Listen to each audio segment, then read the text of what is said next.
plus en plus anxieux de découvrir des horizons, des univers nouveaux. Et bien voilà, d'abord, le tourisme spatial, c'est pour demain. Je connais des grosses entreprises qui sont alors fermement terrestres pour l'instant, mais qui pensent déjà à installer des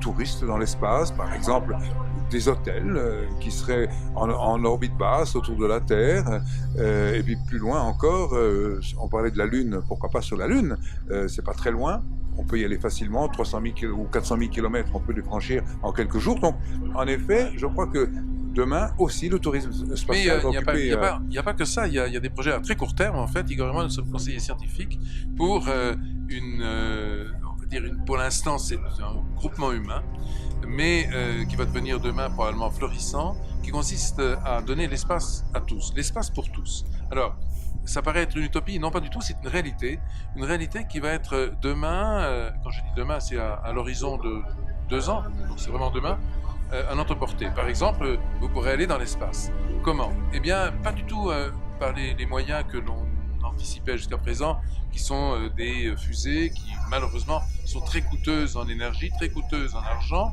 et très coûteuses aussi, il faut le dire, en effort pour celui qui voyage. Parce que quand on pèse 14 fois son poids au décollage, et puis qu'on est soumis à des contraintes qui sont colossales, c'est pas si facile et c'est finalement pas si agréable. Alors que nous proposons un voyage en ballon dirigeable. Et le ballon dirigeable sera demain capable de monter à plus de 100 000 pieds. Imaginez ce que ça veut dire 100 000 pieds, hein, c'est beaucoup, beaucoup d'altitude. Et ça nous permet déjà d'atteindre la stratosphère. Donc, on considérera qu'on a la possibilité d'offrir l'espace pour tous. Voilà encore un autre business.